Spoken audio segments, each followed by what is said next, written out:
앞에서 설명한 바와 같이 단소는 앞에 4개의 지공과 뒤에 1개의 지공으로 이루어져 있습니다. 먼저 오른손 잡는 법입니다. 오른손은 단소 앞에 3번째 지공을 가운데 손가락으로 막지요. 나머지 손가락은 가볍게 악기를 쥡니다. 그리고 구멍 막은 손가락만 뗐다 막았다 뗐다 막았다를 연습을 합니다. 이때 악기가 막 움직이거나 흔들리거나 이런 거와 같이 중심이 안 잡히면 잘못 잡았다는 것입니다. 따라서 흔들리지 않도록 장지에 힘을 주고 잘 잡아야 합니다. 다음은 왼손 잡는 법입니다. 왼손 엄지손가락으로 단소 뒷지공을 막습니다. 그리고 왼손 집게손가락으로 앞에 첫 번째 지공을 막죠. 다음 왼손 가운데 손가락으로 앞에 2번째 지공을 막습니다. 나머지 손가락, 즉 무명지와 소지는 가볍게 악기에다가 대면 중심을 잘 잡을 수가 있습니다. 왼손은 3개 막은 손가락 외에 나머지 손가락, 좀 전에 이야기했듯이 역시 가볍게 악기에다가 대는데요. 특히 주의해야 할 점은 왼손의 약지입니다. 이 약지를 악기에다가 반드시 붙여야 됩니다. 앞에서 설명한 방법으로 악기를 잡고 양손, 즉 막고 떼는 연습을 할 때에는 취구를 입술에 대지 말고 턱에 대고 막은 손가락만 떼고 막는 연습을 합니다. 즉 악기가 안정되게 될 수 있도록 막은 손가락만 떼었다 막았다 하는 것이지요. 이때 왼손 3손가락만 떼었다 막았다 원활히 할 수 있도록 약지를 반드시 악기에다가 고정시켜줍니다. 이와 같이 약지를 고정시켜주고 지공 막았던 손가락을 너무 많이 벌리지만 않는다면 제자리를 쉽게 찾을 수가 있습니다. 즉 지공을 막고 뗄 때 떼는 손가락은 2cm를 넘지 않도록 하며 지공을 막지 않은 손가락은 악기를 가볍게 잡아줍니다. 그리고 지공을 막을 때는 손가락 끝으로 막으며 손가락 모양은 약간 둥글고 부드러운 곡선을 유지하도록 합니다.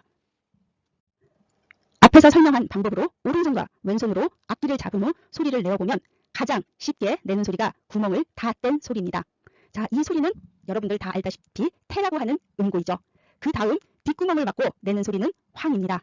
다음으로 앞에 지공 하나를 더 막게 되죠. 그러면 무라고 하는 음이 나오고요. 왼손 하나를 더 막게 되면 그때의 음은 임입니다. 이번에는 오른손까지 다 막아보죠. 그러면은 중이 되죠. 이와 같이 단소는 태, 황, 무, 임, 중 5개의 기본음으로 시작해서 옥타브 음까지 해서 다양한 가락을 넣게 되면 음악이 완성이 되는 것이죠. 그리고 여러분들이 단소를 다 연주를 해보았으니 각 운지법에 따른 음을 잘 알고 있을 것입니다. 운지법에 따른 음은 앞에 표를 참고해 주시기 바랍니다. 운지법에 따른 음고를 익힌 후에는 연습곡을 연주하게 되는데요. 자, 이때는 무, 황, 태의 세 음을 먼저 연습한 후에 중, 임, 무, 황, 태의 5음이 나오는 악곡을 연습하면 효율적입니다. 특히 연습곡 단계에서는 모르는 악곡보다는 학생들이 모두 알 수 있는 악곡을 선택하는 것이 좋습니다. 따라서 무, 황, 태의 세음 위주의 연습일 때에는 비행기라고 하는 동요를 활용하면 좋고요. 5음, 즉 중, 임, 무, 황, 태의 경우에는 아리랑의 받는 부분을 활용해 보세요. 이와 같이 5음이 골고루 소리가 잘 나게 되면 그 다음으로 높은 음이 출현하는 악곡을 선택을 해서 연습을 하면 됩니다. 자, 앞에 있듯이 7음의 경우에는 아리랑이나 세야세야 그리고 학교 등 이런 악곡을 활용하면 됩니다. 충분한 연습을 통하여 단소에서 낼 수 있는 모든 음들을 자유자재로 구사할 수 있게 된 다음에는 같은 음을 반복하여 불어보고 정간 하나씩의 호흡을 주었던 것을 길게 4정간이나 6정간 이런 식으로 한 호흡으로 긴 선율을 연주해보기도 하며 꾸민 음을 만들어 넣어보기 등을 통하여 연주 수준을 높이면 됩니다. 더 나아가 단소의 식임새, 즉 떨거나 흘러내리거나 끌어올리기 등을 연주하는 것도 연주 수준을 높이기 위해서는 좋은 방법입니다. 단소의 악보는 정간보로 되어 있지요. 때문에 소리내기와 지공을 뗐다 막았다 했을 때 나는 음들을 모두 익히게 되었다면 그 다음으로 정간보를 익히면 좋습니다.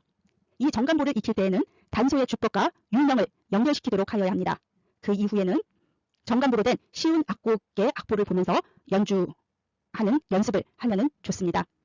이를 동기유발로 활용하여 새로운 악곡에 도전하고 싶은 마음이 생기도록 활용해도 괜찮습니다. 다음으로 소금에 대해 알아보도록 하겠습니다. 먼저 소금에 대한 악기 이해입니다.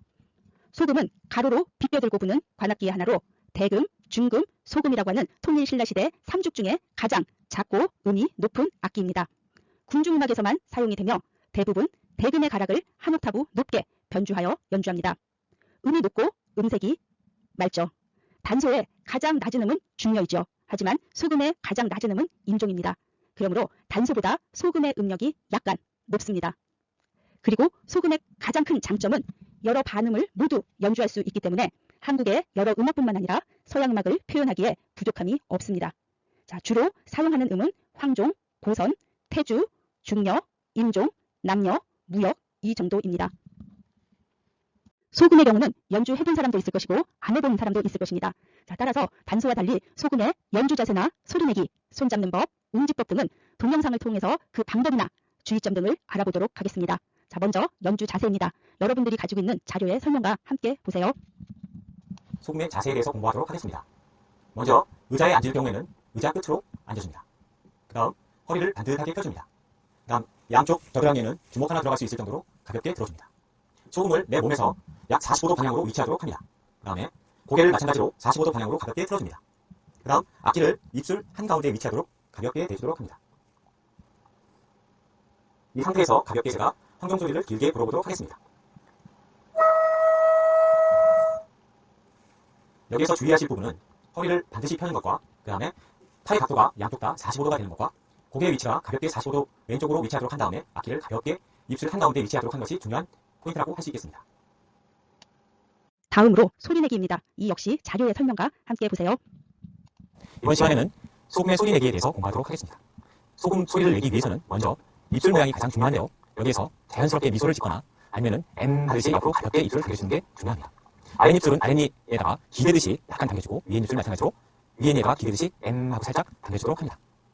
여기에서 소금의 소리를 내기 위해서는 소금의 치구 부분이 약간 둥근 타원형으로 되어 있는데 소금 아랫부분을 아랫입술로 약 80% 정도를 막아주도록 힘씁니다.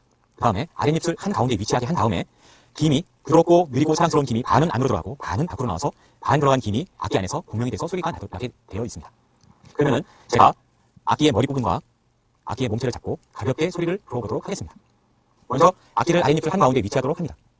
입술을 하듯이 가볍게 당겨주고 부드럽고 느린 김을 반은 김이 안으로 들어가고 반은 김이 악기의 45도 방향으로 나갈 수 있도록 불어봅니다.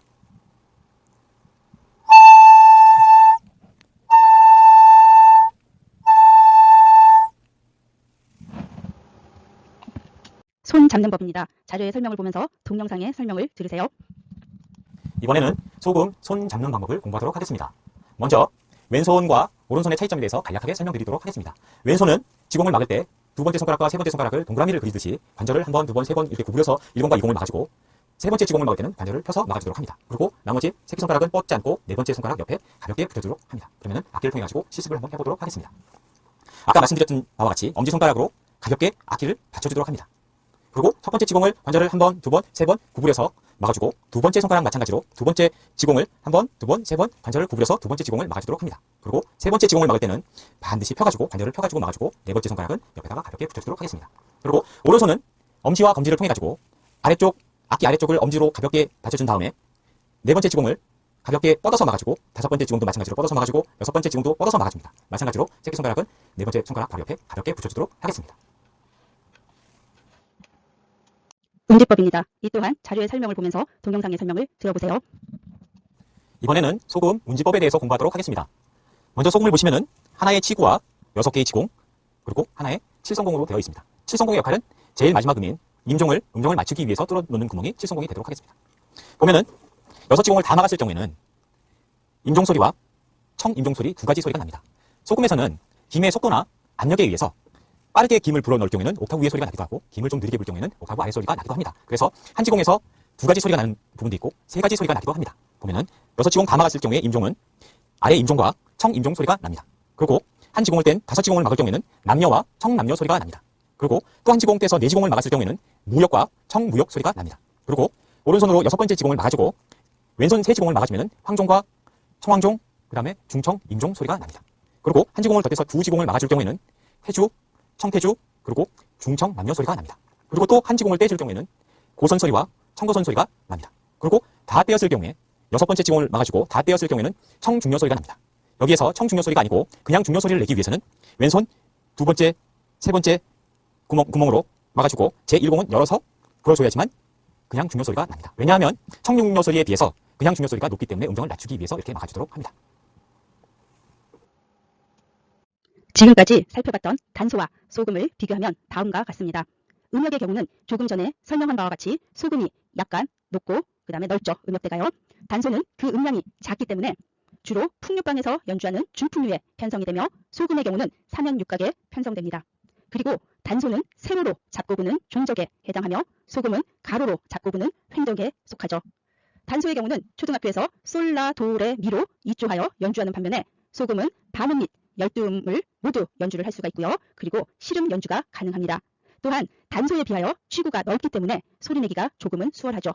때문에 2007 개정 교육과정 이후에는 소금을 활용할 수 있도록 공고되어 있기도 합니다. 오늘은 기악교육에 해당하는 단소와 소금에 대해서 공부를 했고요. 수업은 이것으로 마치고 다음 시간에는 감상교육과 관련해서 가장 우선적으로 우리가 공부를 해야 하는 것이 있는데요. 그게 바로 악기의 이해입니다. 그렇기 때문에 다음 시간에는 국악기의 종류나 특징에 대해서 우리가 한번 살펴보도록 하겠습니다. 모두들 수고하셨습니다.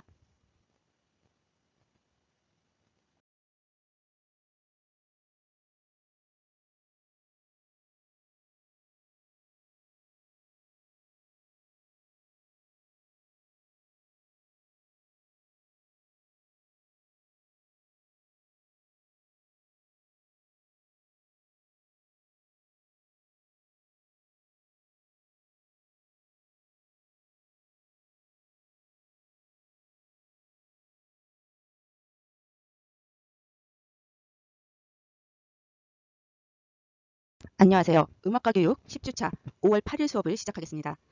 저번 주에 공지했듯이요. 이번 주부터는 감상교육과 관련된 내용을 살펴볼 것입니다.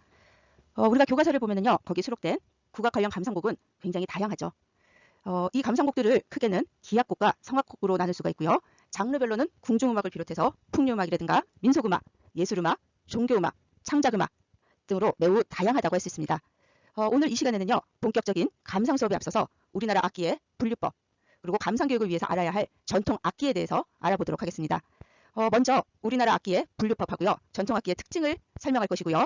그 다음에는 청소년을 위한 국악 관현악 입문이라고 하는 악곡이 있는데 이 곡은 관현악곡입니다. 이 관현악곡을 통해서 각 악기의 연주 모습을 동영상을 통해 감상하도록 하겠습니다. 그럼 지금부터 수업을 시작하도록 하겠습니다. 각 악기들의 설명에 앞서서요. 먼저 우리나라 전통 악기인 국악기는 몇 개 정도가 있고 이들 악기를 어떻게 분류하는지 살펴보도록 하죠. 우리나라 전통음악에 사용되는 악기는요. 매우 다양하고요. 수를 세어본다면 한 100개 정도입니다. 이 중에는 궁중 의식음악에 사용되던 악기도 있고요. 아니면 민간의 풍류방이나 서민들의 풍물놀이에 사용되던 악기도 있습니다. 그런가 하면은 사찰의 불교의식에서 종교적인 목적으로 연주하던 악기도 있고 또 아니면 각 지역의 무속의식에 연주하던 악기들도 있죠. 또 생활 도구를 활용해가지고서는 임시로 만들어서 악기 대용으로 활용하는 것들도 있어요. 그래서 뭐 해녀들의 태락이라든가 이런 것 같이요.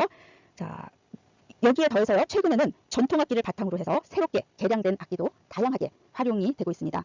자, 이와 같이 다양한 악기를 체계적으로 이해하기 위해서는 일정한 분류법이 필요한데요. 전통악기를 분류하는 방법 역시 시대에 따라서 매우 다양했습니다. 이제 그 조선 성종 때 편찬된 음악 이론서 뭔지 여러분들 다 아시죠? 우리나라 최초의 악서라고 얘기하는 악학기에 보면은요. 저 앞에 나와 있는 것 중에 두 번째에 해당하는 계통 분류가 이제 나와 있고요. 그다음에 조선 후기에 편찬된 증보 문헌비고라고 하는 그 문헌에는 첫 번째에 있는 팔음 분류, 악기를 만드는 재료에 따라서 분류하는 방법들이 기록되어 있는 등 굉장히 다양한 분류 방법들이 있었습니다. 그래서 전통적인 국악기의 분류법하고요. 현재 널리 쓰이는 분류법을 지금부터 이제 살펴보도록 할 건데요. 4개의 분류법을 제시를 해놨는데 첫 번째와 두 번째, 즉 팔음 분류와 계통 분류는 전통적인 분류 방법이라고 할 수가 있고요. 그다음에 세 번째와 네 번째에 해당하는 거, 음악 원리에 의한 분류라든가 연주법에 의한 분류 같은 경우는 현대적 분류법이라고 할 수 있고요. 우리나라 악기 외에도 다른 민족의 악기도 분류할 수 있는 방법이에요. 자, 이 네 가지 방법을 각각에 대해서 조금 더 자세히 알아보도록 하겠습니다. 자, 먼저 팔음 분류라고 하는 거. 이 팔음 분류는요.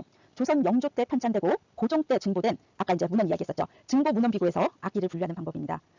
이 문헌에서는요. 악기를 만드는 주된 재료가 무엇인지에 따라서 그 재료를 8가지로 나누었는데요. 이 8가지로 나눈 이 분류법은 중국 고대의 악기를 분류하던 체계를 따른 것입니다. 자, 그 8가지의 그 악기 만드는 주된 재료를 앞에 적혀져 있듯이 팔음이라고 부르는데요. 이 팔음에 해당하는 재료는 자, 쇠, 돌, 실, 배나무, 바가지, 흙, 가죽, 나무입니다. 앞에 있듯이 이 증보문헌비고에서는요. 8가지 재료인 팔음으로 악기를 나눈 다음에요. 이거를 더 세분해가지고서는 속부라고 하는 거와 아부로 나누어 놓았는데요. 그래서 앞에 이제 그 팔음 분류법 제시 역시 아부 속부로 이제 나누어서 이제 정리를 해둔 건데요. 속부라고 얘기하는 거는 당악하고 향악에 사용되는 악기를 의미를 하고요. 아부 같은 경우에는 악에 사용되는 악기예요. 그러면 당악은 뭐고 향악은 뭐고 악은 무엇이냐? 자, 그거는 뒤에 악학계범에서 나는 음악 계통에 따른 분류에서 설명을 하도록 할게요. 자, 팔음에 해당하는 악기들은 앞에 표에 보이는 거와 같습니다. 자, 자, 그런데 다 8가지의 그 재료에 해당하는 악기들을 아부와 속부로 나누어서 다 정리를 했는데요. 유일하게 속부가 없는 재료가 하나가 있죠. 그게 뭐냐면 석부, 즉 돌로 만든 악기 같은 경우에는 아부의 악기만 있고요. 속부의 악기는 없습니다. 자, 다음 계통 분류라고 하는 거. 이 분류는 각 악기가 주로 사용되는 음악의 계통에 따라서 분류를 한 것이에요. 그래서 아까 악학계범을 이제 이야기를 했었는데요. 그 악학계범에서 악기를 분류하는 방법이죠. 악학계범은 조선 성종 24년, 즉 1493년에 편찬이 된 것이고요. 이 악학계범에 수록되어 있는 악기들은 이 시기, 그러니까 즉 성종고 때까지 쓰였던 악기들입니다. 그러니까 여기에 즉 악학계범에 없는 악기들은 성종 이후에 생겨난 악기들이라 할 수가 있죠. 자, 이 책에서는 아까 이야기한 거와 마찬가지로 악기를 아악기, 당악기, 향악기 이렇게 3가지로 나누고 있는데요. 이 3가지 각각에 해당되는 악기를 정리하면은 앞에 보이는 표와 같습니다. 자, 아악기라고 얘기하는 것은 아악에 사용되는 악기이고요. 당악기는 당악에 사용되는 악기. 그러면 향악기는 향악에 사용되는 악기겠죠. 조금 전에 파름 분류 때도 이제 그 이야기를 했듯이 아악, 당악, 향악이라고 하는 거, 그다음에 아부, 속부 이제 이런 얘기를 하면서 이런 용어가 이제 나왔었는데요. 아악이라고 하는 것은 중국 궁중에서 사용되던 의식 음악이에요. 그리고 이 악은 그러니까 결국 중국 음악이죠. 중국 음악에 해당하는 이 악 같은 경우에는 우리나라에 언제 들어왔냐면 고려 예종 때 중국 송나라에서 처음 전래가 되었어요. 그래서 그 이후에 이제 조선 때까지 전승되면서 사용된 그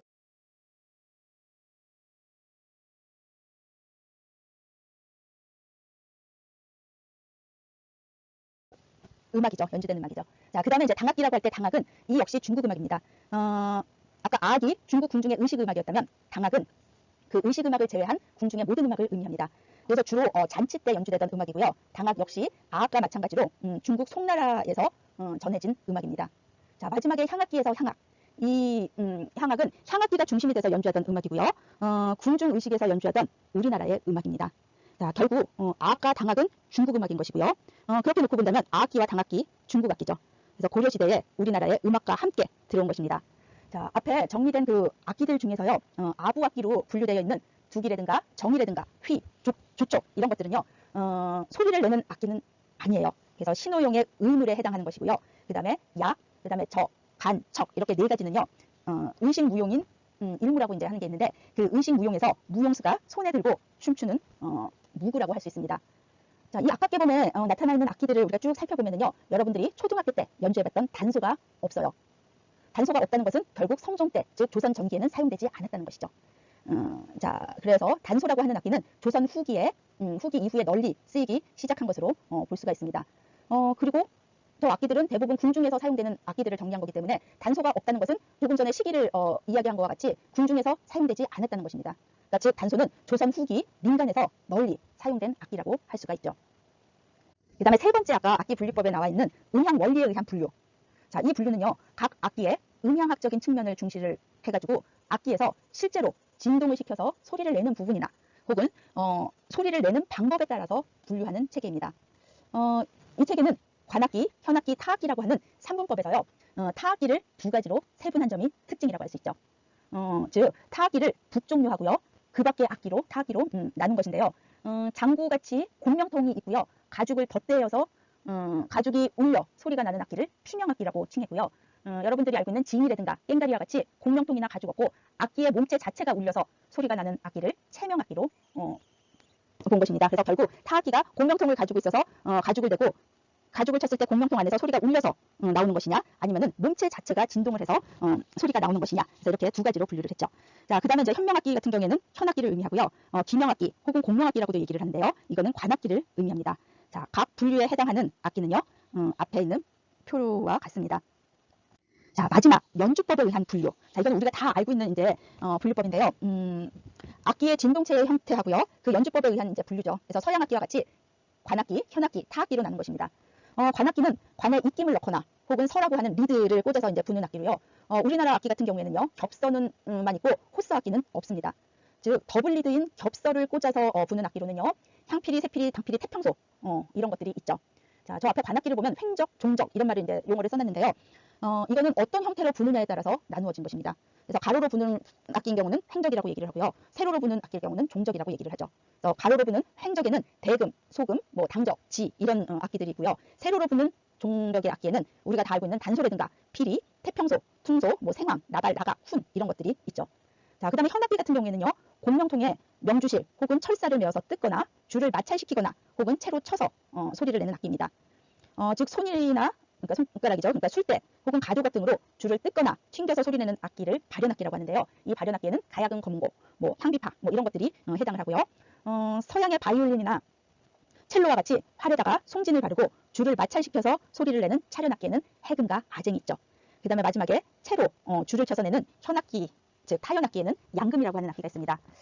특히 이 양금 같은 경우에는요, 뒤에서 이제 조금 더 자세히 이야기를 하겠지만 가야금이나 거문고 혹은 해금이라든가 아쟁과 같이 명주실이 아니라요, 금속성의 현으로 되어 있어요.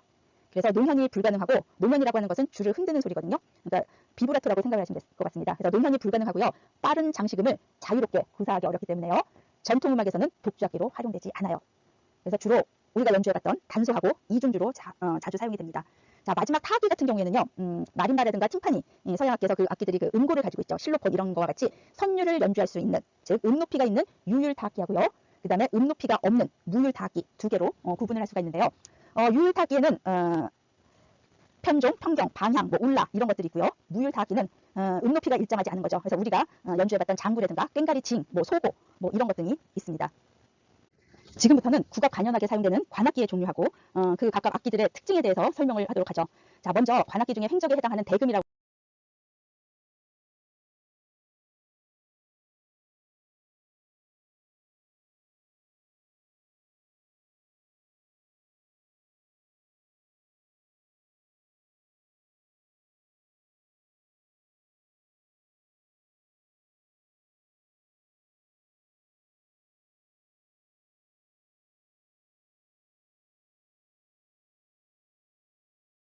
대금이라고 하는 악기하고 소금이라고 하는 악기를 한번 살펴보죠.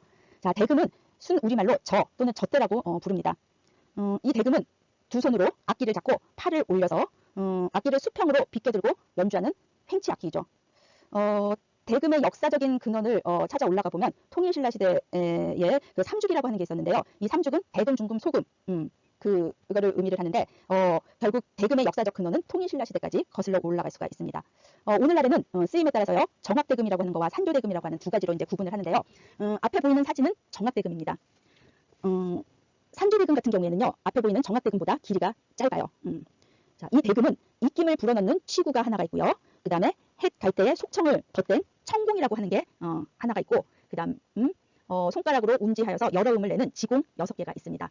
자, 그리고 대금 그 사진 중에 제일 끝에 있는 지공, 이 지공은요, 높이를 조절하기 위해서 칠성공이라고 하는 게 있는데요. 이거는 악기들마다 뭐 2개가 뚫려져 있는 경우도 있고, 뭐 3개가 뚫려져 있는 경우도 있고, 다양합니다. 자, 그래서 이것들 중에서 대금의 음색을 결정짓는 것은 청공입니다. 여기 보이는 부분이 이제 청공인데요. 이 청공이 대금의 음색을 결정을 짓죠. 자, 대금 아래에 있는 사진이 이제 소금 사진인데요. 대금하고 소금하고 두 악기를 비교해 볼 때요, 소금에는 청공이 없죠. 그래서 즉 대금에만 청공이 있습니다. 자, 조금 전에 이제 설명을 했던 핵 갈 때의 속청이 이제 바람을 넣게 되면은 떨려가지고서는 이제 소리가 이제 나게 되죠. 그래서 결국 청공에는 핵 갈 때의 속청을 붙이고요, 치구에다가 바람을 불러 넣게 되면은 그 대금의 이제 음색이 나오게 되죠. 자, 소금 역시 대금과 같이 가로로 비껴들고 부는 행적이 하나 있죠. 자, 아까 그 통일신라 시대에 대금, 중금, 소금을 얘기를 했었는데요. 그 삼죽이라고 하는 그 악기 중에서 가장 작고 음이 높습니다. 이 악기 같은 경우에는요, 조금 전에 설명한 것과 같이 청공이 없어요. 그리고 지공 6개만 있고요. 사용하지 않는 허공이 하단에 하나 뚫려져 있습니다. 근데 이 소금 같은 경우에는요, 궁중음악에서만 사용이 되고요. 대부분 대금의 가락을 한 옥타브 높게 변주해서 연주를 합니다. 그래서 음이 높고 굉장히 맑은 음색을 지니고 있습니다. 그러니까 대금과 소금은 두 악기가 한 옥타브 차이 나게 선율을 연주를 하는데요. 서양 악기에서 플룻하고 피콜로의 관계와 같다고 할 수가 있습니다. 자, 다음은 필이라고 하는 악기를 한번 보죠. 필이라고 하는 악기는요, 조금 전에 설명했던 대금과 달리 세로로 들고 부는 관악기입니다. 여러분들이 연주해봤던 단소나 조금 전에 이제 설명을 했던 대금 같은 경우에는요, 치구에다가 바람을 넣어서 악기를 연주하는 데 반해서요, 피리는 앞에서 이야기했듯이 리드를 꽂아서 연주하는 악기죠. 이 피리가 크기는 작지만은요, 음량은 매우 커요. 그래서 국악 합주에서 주도적인 역할을 담당을 하죠. 즉 주선율을 이끌어 나가는 악기입니다. 전통음악에 사용되는 피리는 3가지가 있는데요. 그 3가지가 뭐냐면 향피리, 당피리, 새피리입니다. 향피리 같은 경우에는 그 관대가 당피리보다 가늘고요, 새피리보다 굵어요. 향피리의 용도는 궁중음악 중에서 향악기에 악곡하고요. 그 다음에 민간음악, 뭐 민요 반주, 뭐 무속음악, 무용 반주 이런 거와 같이 그 활용 범위가 매우 넓습니다. 새피리는 향피리보다 가늘기 때문에 가는 피리라고 하는 뜻에서 새피리라고 하죠. 향피리보다 관대와 서가 조금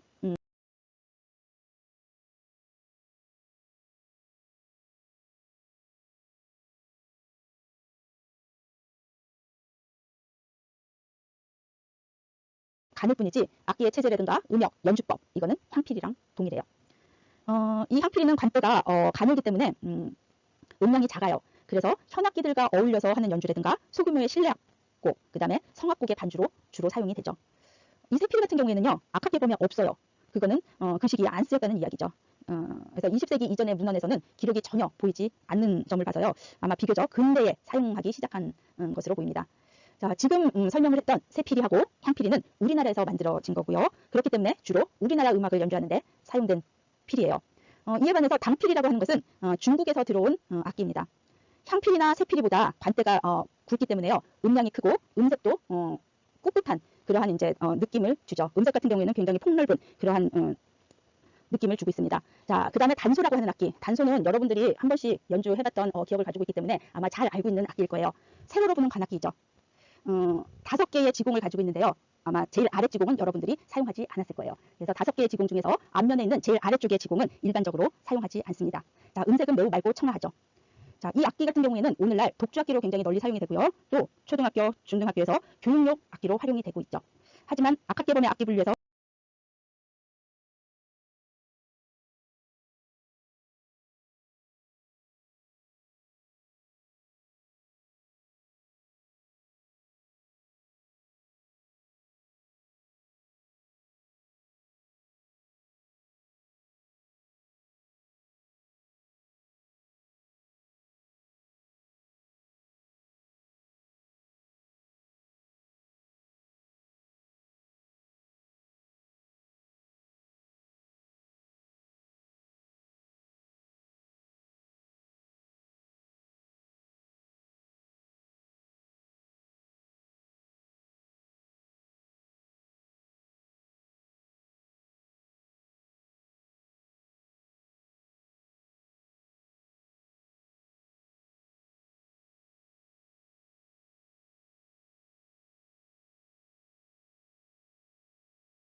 분류해서 이야기를 했듯이 20세기 이전의 기록에서는 그 존재 여부를 확인하기가 어렵습니다.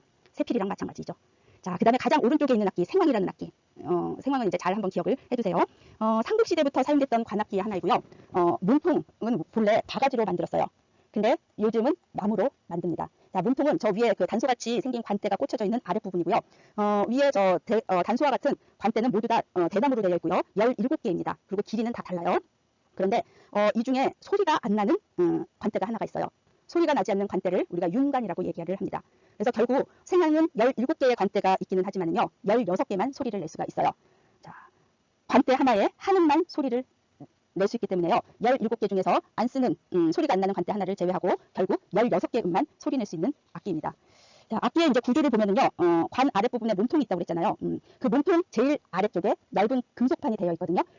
그래서 취구에다가 바람을 불어넣게 되면은 밑에 그 금속판이 떨려가지고서는 이제 소리를 내게 되는데요. 자, 여러분들이 이제 동영상을 보면은 어떤 소리가 나는지 아마 들을 수 있을 텐데요. 이 생황은 숨을 내셨다 들이마셨다 내셨다 들이마셨다, 꼭 하모니카 부는 거와 같은 방식으로 연주를 하게 되는데 소리 역시 하모니카와 유사한 소리가 납니다. 자, 이 생황은 전통음악에서 독주악기로 사용을 하지 못했어요. 그래서 단소하고 이중주를 하거나 혹은 양금, 단소와 함께 삼중주에 사용이 된 악기입니다. 자, 그리고 생황의 특징 중에 하나가 또 뭐냐면요, 여러분들이 단소를 불었을 때 불면은 지공 하나를 띄고 내렸을 때 소리가 하나씩 나게 되는데요, 생황 같은 경우에는 동시에 2소리 이상을 낼 수가 있어요. 그래서 이것 또한 생황의 특징이라고 할 수 있습니다. 자, 다음 나발과 나각이라고 하는 악기에 대해서 설명을 하면은요, 앞에서 설명한 관악기들, 대금이라든가 피리라든가 생황이라든가 단소라든가 이런 것들은 선율을 연주를 할 수가 있었죠. 그렇지만은 지금 앞에 보이는 나발, 나각 이 두 악기는 하나만 낼 수 있는 악기입니다. 그러니까 선율 연주를 할 수가 없다는 것이죠. 나발 같은 경우에는요, 쇠구치로 만든 긴 원추형관을 지닌 금관 악기고요. 지공이 없어요. 그래서 조금 전에 이야기했듯이 반음으로 연주를 하게 되죠. 자, 이것은 본래 군대의 신호용 악기였는데요. 궁중음악인 이제 우리가 궁중음악 할 때 이제 영상을 보겠지만은요, 대치타라고 하는 악곡에서 사용이 되고요, 농악대에서도 사용이 됩니다. 자, 그 다음에 이제 나각 같은 경우, 나각은 딱 보면은 소라같이 생겼죠. 그래서 다른 말로 소라 또는 고동이라고 이제 하는데요. 자, 이 나각이라고 하는 악기는요, 커다란 소라 껍질의 뾰족한 끝부분을 갈아내고요, 여기다 치구를 만들어 붙인 거예요. 그렇기 때문에 실제 크기가 정해진 것은 아니에요. 그래서 소라의 본 모양을 그대로 살려서 만든 거죠. 그래서 나각은 똑같은 나각이 하나도 없다는 것이죠. 각각 소라의 그 모양을 살렸기 때문에요. 자, 그래서 소라 속을 파내고 안쪽은 붉은 칠을 하기도 했어요. 자, 이거 역시 나발과 마찬가지로 단음, 즉 하나의 음만 낼 수 있고요. 이 하나의 음을 길게 소리내는 악기입니다. 나발과 함께 대치타에 사용이 되고요. 대치타에서 나중에 다시 이야기를 하겠지만 두 개의 악기는 동시에 연주를 하지는 않아요. 그래서 하나씩 교대로 연주를 하게 되죠. 자, 훈이라고 하는 악기는요. 흙으로 만든 관악기의 일종입니다. 앞에 사진에서와 같이요. 흙으로 큰 감 모양의 속이 빈 몸통을 만들고요. 그 옆면에 모두 5개의 지공을 뚫습니다. 이 악기는 우리나라에서 만든 악기는 아니고요. 고려시대 송나라에서 들어온 악기로요. 주로 아악 연주에 사용을 했습니다. 오른쪽에 태평소, 이 태평소는 국악기 중에서 음량이 가장 큰 악기로요. 야외용 악기입니다. 여러 개의 이름을 가지고 있는데요. 세낙 또는 호적이라고도 하고요. 민간에서는 악기의 소리를 흉내내서 날라리라고 하는 속칭으로 부르기도 합니다. 이 악기 역시 훈과 마찬가지로 우리나라의 악기는 아닙니다. 태평소는 본래 서남아시아 지역의 악기인데 샤나이, 주르나 이런 명칭으로 이제 불렸거든요. 이런 명칭으로 불리던 악기가 중국으로 전해지면서 소나라고 불렸고요. 몽골을 거쳐서 고려 때 우리나라에 전해져서 세납이라고 하는 이름을 갖게 된 악기입니다. 자, 앞에서 설명을 했듯이 태평소는 음량이 매우 크기 때문에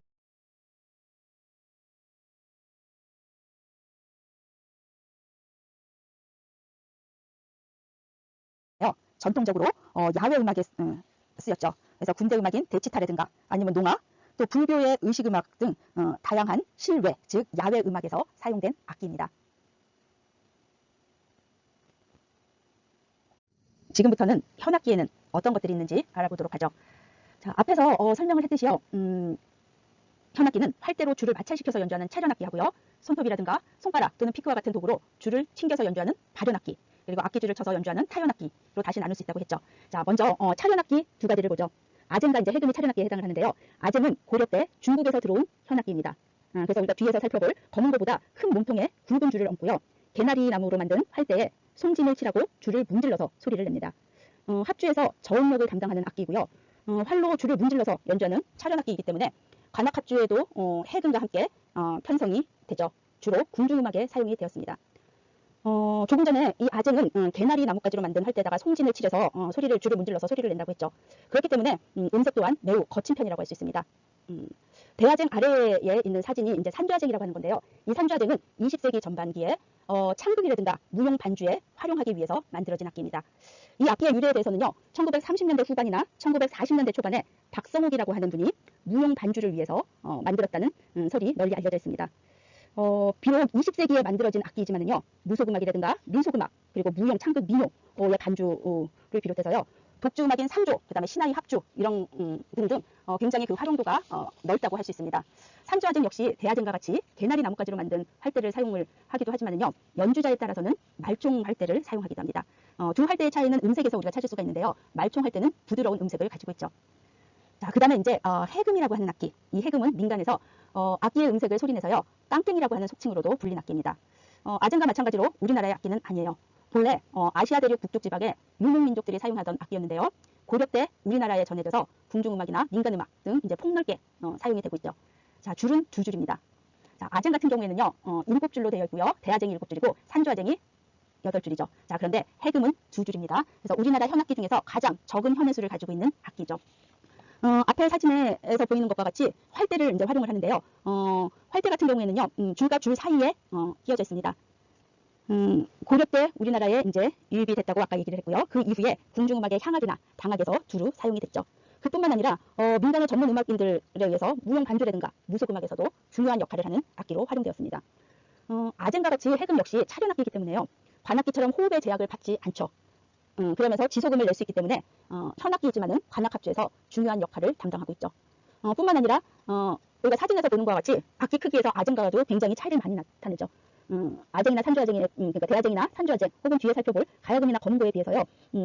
휴대가 간편해요. 그렇기 때문에 민간의 전문 음악인이라든가 이동이 빈번한 유랑 예인들이 즐겨 사용하던 악기입니다. 자, 다음으로 가야금이라고 하는 악기를 살펴보죠. 이 가야금은 가야고 또는 가야고 등으로 이제 불리기도 했고요. 앞에 사진에서 보는 것과 같이 직사각형 형태인 그 긴 장방형의 오동나무 공명판 위에요. 명주실로권 12개의 줄을 걸고요.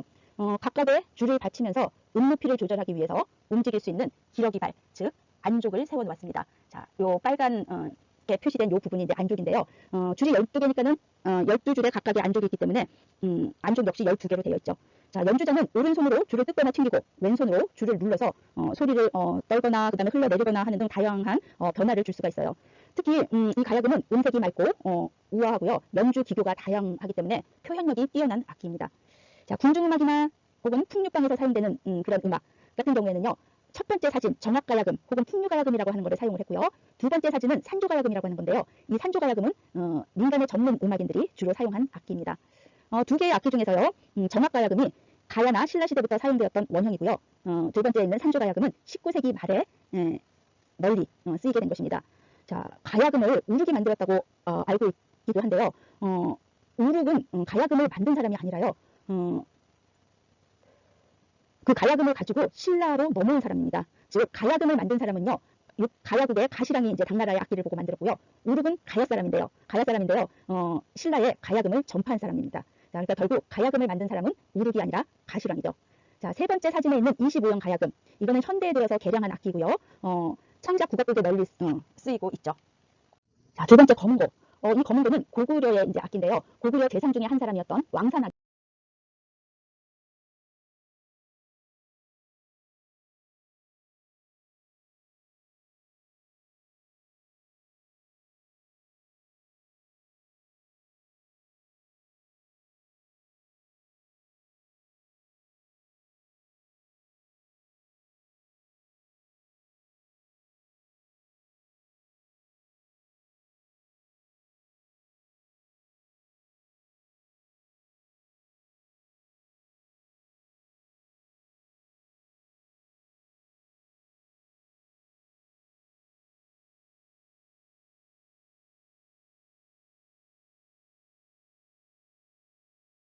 왕산악이 중국에서 들어온 칠형금을 우리 음악에 맞도록 고쳐서 만든 악기입니다. 검은고 역시 가야금과 같이요. 긴 장방형의 울림통을 지닌 현악기고요. 사진과 같이 오동나무로 만든 공명판 위에다가 명주실록공 6개의 줄을 걸어놨죠. 그런데 사진을 이제 자세히 보시면은요. 6개의 줄 중에서 3개는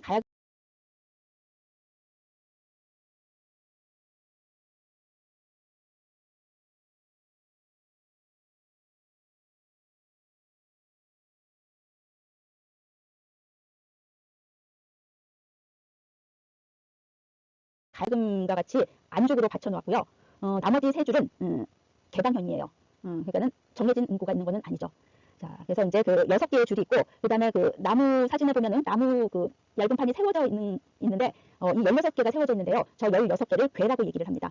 그래서 결국 검은고의 6줄 중에 3개는 안쪽에 받쳐져 있고, 3개는 괴 위에 얹어놓았죠. 자, 가야금은 맨손으로 연주를 했다 하면은요, 검은고는 오른손에 술대를 쥐고 줄을 뜯거나 밖으로 내어 타거나 아니면은 위에서부터 아래로 3개 때려서 내리치면서 이제 소리를 내기도 합니다. 자, 술대로 내리치는 부분에는 그 위에 이제 사진을 보면은요 가죽을 덧대어 놓았는데요. 자, 이거를 대무라고 얘기를 하죠. 그 다음에 이제 왼손으로 짚어서 높이를 조절하는 16개의 괴. 이거는 1개부터 이제 대무가 있는 쪽에 제 16개까지 이제 가면서 점차적으로 낮아지거든요. 그 다음에 괴의 간격도 좁아져요. 그래서 결국은 괴에다가 왼손을 얹고서는 음을 만들어내게 되죠. 이 검은고는 풍류방에서 연주되었던 대부분의 악곡에 편성되는 악기고요. 민요반주와 같은 민속음악에서는 거의 쓰이지는 않았습니다. 그래서 이제 그 검은고 산조라고 하는 음악이 생기면서 산조에서도 이제 산조 음악을 연주할 때도 활용을 했고요. 1980년대 이후 검은고 독주를 위한 창작 음악이 많이 작곡이 되죠. 그거에 따라서 새로운 주법이 개발되고요. 그 다음에 개량된 악기들도 나오게 되었습니다.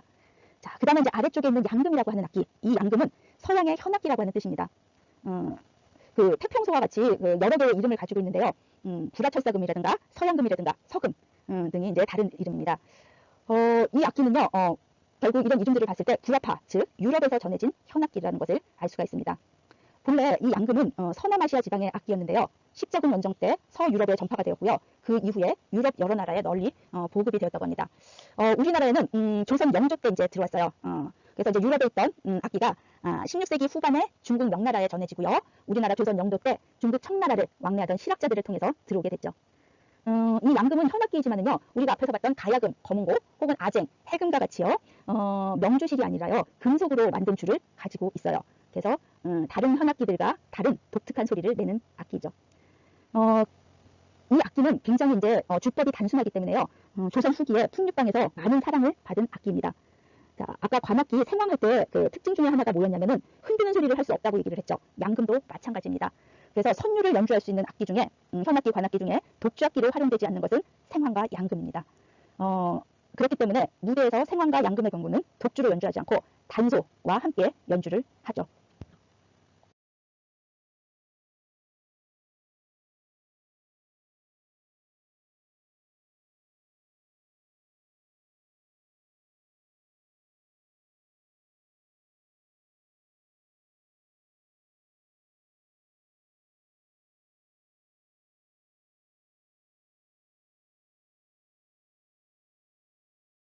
시간에 전통음악의 장르를 설명한 적이 있죠. 여러분들이 어떤 장르가 있고 그 장르의 명칭이 무엇인지 아니면 각각의 장르에 해당하는 악곡들이 어떤 악곡들인지요. 정확하게 기억은 할 수 없더라도 굉장히 다양했구나 하는 정도는 기억을 하고 계실 것입니다. 그렇게 전통음악의 장르, 그 다음에 그 아래에 들어가 있는 악곡들이 다양하다 보니까는요, 교과서에 수록된 악곡들도 다양하겠죠. 그렇기 때문에 교과서에 수록된 모든 음악에 대한 특징을 우리가 공부하기에는 한계가 있습니다. 그래서 교과서 수록 빈도가 높거나 아니면 어느 정도의 중요도가 있는 악곡들 중에서요, 오늘 이 시간에는 기악곡에 해당하는 악곡의 특징을 살펴보도록 하겠습니다. 자, 먼저 궁중음악 중에서 제례악에 해당하는 종묘제례악을 살펴보면요, 자, 앞에서도 연주 형태를 설명할 때 잠깐 간단하게 설명을 했었는데요. 이 종묘제례악은 조선시대 왕실의 사당인 종묘에서 제사를 지낼 때 연주하는 노래하고 기악 그리고 무용으로 구성된 제례 악무의 일체를 가리키는 용어이죠. 그리고 악곡명이기도 하고요. 이 종묘제례악은 매년 첫째 주 일요일에 한 차례 종묘에서 이 종묘 대제를 거행할 때 음악을 연주를 하게 되죠. 보태평이라고 하는 거, 정대업이라고 하는 거 앞에서 그 악곡명은 얘기를 했었는데요. 이 악곡들이 하나의 악곡으로 구성되어 있는 것이 아니라 보태평도 그 아래에 11곡이 있고요. 정대업도 11곡이 있습니다. 자, 그래서 보태평 11곡과 정대업 11곡으로 구성이 되어 있죠. 보태평과 정대업의 가사를 악장이라고 하는데요. 그 악장에 대해서는 우리가 성악곡의 연주 형태를 공부할 때 조금 더 자세히 살펴볼 것이고요. 그 악장을 보면은 각각 조상들의 문덕하고 무덕을 찬양하는 내용으로 되어 있습니다. 악대는 두 가지가 있다고 앞에서 설명을 했었죠. 대돌이에서 연주하는 악대인 등가하고 등가는 지금 보이는 사진과 같이 위쪽에 편성된 악대를 의미를 하고요. 그 다음에 대돌 아래에 편성된 악대를 헌가라고 얘기를 하죠. 헌가의 악대 모습은 지금 보이는 사진과 같습니다. 자, 지금 이야기한 것과 같이 등가와 헌가의 두 가지 악대로 편성을 해서 의식 절차에 따라서 주악의 위치가 달라지는 것이죠. 악기들은 아까 앞에서 상세히 살펴봤지만요. 다시 정리를 하면은 등가에는 편종을 비롯해서 편경이라든가 방향, 대금, 당피리, 아쟁, 절고, 장구, 축, 파, 노래가 편성이 되고요. 헌가에는 편경, 편종, 방향, 그리고 태평소, 대금, 당피리, 해금, 징, 징고, 장구, 그 다음에 축, 파, 노래가 편성이 됩니다. 즉 등가에는 노래하고 현악기를 비롯해서요 여러 관악기와 타악기가 편성이 되죠. 근데 헌가에는 이것들 외에 음량이 큰 관악기하고 타악기가 더 편성이 되고 있죠. 그리고 이들 악기들을 살펴보면요 모두 아악기, 당악기, 향악기에 해당하는 악기들이 다 있죠. 그래서 결국 아당, 향악기가 함께 편성이 됩니다. 선율악기인 편종이라든가 편경, 방향 이렇게 이제 세 개의 악기가요 선율의 기둥을 연주하고요. 여기에 당필이라든가 대금, 해금, 아쟁과 같은 현악기 그리고 관악기가 장식적인 선율을 연주하죠. 조금 전에 설명을 할 때 종묘제례악은 앞가무 일체라고 이야기를 했죠. 그래서 이 제례악에서 추어지는 춤을 우리가 일무라고 하는 용어를 사용을 하는데요. 종묘제례악 같은 경우에는 본래 36명이 6렬을 지어서 6일무를 추었었는데요. 고종 황제 이후에 64명이 8렬로 지어서 추는 8일무를 추고 있습니다. 이 일무에는 문무와 무무 두 가지가 있는데요. 문무 같은 경우에는요. 자, 앞에 보이는 사진과 같이 6명, 그러니까 가로 6, 세로 6, 그래서 36명이 줄을 맞춰서요. 자, 왼손에는 구멍이 3개 뚫린 고대 관악기인 약이라고 하는 것을 들고 춤을 추고요. 그 다음에 오른손에는요. 긴 막대에 뻥 기수로 장식한 적이라고 하는 것을 들고 춤을 춥니다. 자, 무무는 지금 보이는 사진이 무무를 추는 사진인데요. 조금 전에 설명한 무무 같은 경우에는 왼손과 오른손에 모두 무용 도구인 무구를 들고 쳤었는데요. 무무 같은 경우에는 왼손에는 무구가 없습니다. 자, 그래서 앞에 4줄은 목검을 들고서는 춤을 추게 되고요. 그 다음에 뒤에 4줄은 목창을 들고 춤을 추게 되죠. 종묘제례의 의식 순서하고 각 의식 절차에 따른 음악의 사용 양상을 살펴보죠. 종묘제례의 의식 순서는요. 일반적인 제사라든가 종교 의례랑 유사합니다. 그래서 정리를 하면은요. 앞에 보이는 표와 같은데요. 신을 맞이하는 영신례가 첫 번째 절차이고요. 그 다음에는 신에게 예물을 올리는 전패례, 그 후에는 정성스럽게 마련한 제수를 올리는 진찬례, 그리고 세 잔의 술을 차례로 올리는 초헌례, 아헌례, 종헌례, 그 이후에는 조상신이 복을 내려준 음식을 재간이 나누어 먹는 것을 상징하는 음복례가 있고요. 그 다음에는 제기를 치우는 의식인 철변두, 그리고 신을 보내드리는 송신례, 그 다음 제사에 사용된 충문을 태우는 망료례를 마지막으로 종묘제례가 끝을 내죠. 자, 표를 살펴보면은요. 영신하고 전패, 그 다음에 이제 초헌, 이렇게 그 절차들의 그 연주 악곡이라든가 일무를 여러분들이 보면요, 정대역이라고 하는 악곡이 연주되지 않는 것을 볼 수가 있습니다. 즉 보태평만 연주가 되고 있죠. 자, 그렇기 때문에요, 일무 역시 보태평에 맞춰서 추는 보태평지무, 즉 문무만 추어지게 됩니다.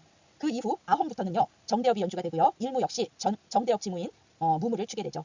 악대의 경우도 등가와 헌가가 번갈아 가면서 연주하고 있다는 것을 표를 통해서 알 수가 있습니다. 보태평 지역 중에요, 희문을 감상할 것인데요. 오늘 감상할 영상은 무대에서 행해진 종묘제례악이기 때문에 64명이 추는 8일무가 아니라요, 혼자서 동무로 추어질 것입니다. 그 다음에 의례 없이 음악만 연주된다는 점을 감안해서 종묘제례악이 어떠한 악기들로 어떤 음색을 가진 음악인지 그 부분을 신경 써서 감상하시기 바랍니다.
다음은 궁중음악의 수제천. 이 수제천은요, 교과서에서 감상곡으로 현재까지 한 번도 누락된 적 없이, 즉 빠지지 않고 지금까지 항상 들어있는 악곡 중에 하나입니다. 향악곡 중에 하나인데요. 우리나라 음악의 특징을 매우 잘 표현하고 그 다음에 간직하고 있는 악곡이라고 할 수 있습니다. 이 수제천은요, 조금 전에 이야기한 것과 같이요, 현재 전승되는 궁중음악 중에서 향악을 대표하는 악곡입니다. 이 수제천이라고 하는 악곡이에요. 본래 이름은요, 정읍이고요. 백제가요로 알려진 정읍사를 노래 부르던 성악곡이었습니다. 자, 가사는 앞에 보이는 것과 같습니다. 그렇지만은요, 이 가사는 조선 중기 이후에 더 이상 불리지 않으면서요, 현재는 기악곡화되었습니다. 앞에서 악기 편성을 이야기를 했었는데요. 다시 한번 수제천의 악기 편성을 이야기하면은요, 대금, 소금, 향피리, 해금, 아쟁, 장구, 좌고, 박, 이런 것 등으로 편성이 되고요. 설명을 했듯이 대금이나 향피리, 해금, 아쟁과 같은 경우는 복수로 편성되기도 합니다. 하지만은 이 수제천은요, 또 처형무라고 하는 정제를 출 때 반주 음악으로 활용을 하는데요. 지금 이야기한 것과 같이 처형무 반주 음악으로 연주를 할 때는요, 삼연육각으로 연주를 하기도 합니다. 이 수제천은 전체 4장으로 구성이 되어 있고요. 1장과 2장, 3장은 각각 6장단으로 되어 있고 4장은 2장단으로 되어 있습니다. 각 장의 끝에는요, 대금 연음이 길게 붙어 있는 것이 특징입니다. 그리고 수제천의 1장 같은 경우에는요, 1장의 첫 장단만 다르게 해서 2장에서 그대로 반복이 되죠. 즉 수제천의 2장은 1장의 첫 장단만 다르고 뒷부분은 동일하다는 이야기죠. 그리고 3장 중반 이후는요, 앞에 써져 있듯이 완전 4도 위로 올라간 선율을 연주를 하고 있어요. 자, 그래서 전체 4장 가운데 3장이 클라이막스에 해당하는 장이라고 할 수가 있습니다. 이 수제천은 매우 느린 악곡이에요. 그리고 길기 때문에 1장부터 4장을 모두 다 연주를 하지 않고요. 대부분 1장하고 4장만 연주를 하는 경우가 많습니다. 그 이유는 조금 전에 설명을 한 것과 같이 2장과 3장은 1장의 반복이기 때문입니다. 이 수제천의 장단은요, 18박이 한 장단이지만은요, 각 박, 그러니까는 즉 18박으로 한 마디가 이루어지지만은요, 박이 규칙적이지는 않습니다. 그렇기 때문에요, 박을 세워나가는 것보다는요, 선율의 흐름에 따라서 호흡 단위로 이 음악을 감상하는 것이 훨씬 효율적이라고 할 수 있습니다. 조금 전에도 설명한 것과 같이 매우 느린 음악, 즉 속도가 느린 음악이기 때문에요, 첫 박을 덩으로 연주를 하지 않고요, 기덕쿵으로 나누어서 연주를 합니다. 지금 이야기한 것과 같이 기덕쿵, 즉 덩을 기덕쿵으로 나누어 연주하는 것을 갈라치는 장단이라고 일컫습니다. 그래서 수제천의 장구 장단형은요, 앞에 적혀져 있듯이 기덕쿵, 그 다음에 기덕쿵, 더러러러라고 하는 4가지 장단형을 반복을 하고 있고요. 그렇지만은 그 길이는 일정하지가 않습니다. 수제천은 앞에서도 설명을 했듯이 궁중음악입니다. 궁중음악에서는요, 박의 연주 횟수에 따라서 음악이 시작되고 끝을 맺는데요. 악기를 설명할 때 이야기를 했듯이 박을 연주하는 사람을 집박이라고 하죠. 그리고 이 집박은 지휘자에 해당을 합니다. 따라서 궁중음악에서 지휘자는 집박이죠. 그래서 집박이 박을 한 번 치면 음악이 시작이 되고요. 박을 3번 치게 되면은 음악은 끝을 맺습니다. 수제천에서 두드러지는 특징이 하나가 있는데요. 그게 뭐냐면 여는 기법입니다. 궁중음악 우리가 공부하는데 여러 악곡들 중에서요. 여는 기법이 나오는 것은 수제천 한 곡입니다. 여음이라고 하는 것은요. 피리가 주선율을 연주하고요. 장단 끝에서 잠시 쉬어요. 그래서 피리가 쉬는 동안에 대금이라든가 소금, 해금, 아쟁과 같은 악기가는요. 연주를 계속 하는 것을 이야기를 하죠. 그래서 결국 여러 개의 악기들로 편성돼서 연주를 하지만은요. 피리는 처음 시작부터 끝까지 지속적으로 연주를 하는 것이 아니라 여는 기법이 적용이 돼서 쉬었다가 또 연주를 했다가 쉬었다가 연주를 했다가를 반복을 합니다. 그 대신 다른 악기들은요. 향피리가 쉬는 동안 연주를 통해서 공간을 채워주고 있죠. 그래서 결국 이 여는 기법이라고 하는 것은 피리가 빠졌다 들어갔다 하기 때문에 음향의 대비를 잘 느낄 수 있는 연주 기법 중에 하나입니다. 또 이 수제천의 기능을 살펴보면요. 수제천은 왕세자의 거동의 행진음악으로 활용을 했고요. 아까 잠시 이야기를 했죠. 처형무라고 하는 정제의 반주음악으로 사용이 되는데요. 처형무의 입장 음악으로 사용이 되고 있습니다. 수제천이 궁중음악에 해당을 한다고 그랬죠. 근데 이 궁중음악 같은 경우에는 대한제국이 문을 닫으면서요. 연주 공간을 잃게 됐어요. 그리고 지금 현재는 무대용, 감상용 음악으로 변모된 채 전승이 되고 있죠. 수제천 역시요. 현재는 독립된 기악곡으로 널리 연주가 됩니다. 이 수제천의 감상 포인트는요. 시작과 끝, 그 다음에 박이 어떻게 시작을 알리고 끝을 알리는지, 그 다음에 여는 기법, 여는 형식이라고 하는 이 부분들을 집중적으로 찾아서 듣도록 해야 하고요. 그 다음에 수제천의 흐름을 호흡 단위로 느낄 수 있도록 호흡 단위를 신체 표현을 하면서 듣도록 지도하는 것이 효율적이라고 할 수 있습니다. 수제천을 감상해 볼 것인데요. 조금 전에 설명한 것과 같이 여는 기법, 그 다음에 그 호흡 단위를 한번 여러분들이 느끼면서 감상을 해보시기 바랍니다.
좀 전에 살펴본 수제천과 마찬가지로 초등학교 감상곡에서 빠지지 않는 곡 중에 하나가 대치타라고 하는 악곡이 있습니다.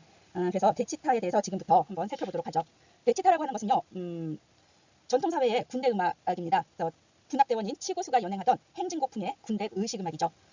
본래 대치타라고 하는 말은요. 악대 편성을 가리키는 거였습니다. 그래서 앞에서 기악곡의 연주 형태를 이야기를 할 때 악대 편성으로 대치타를 설명을 했었죠.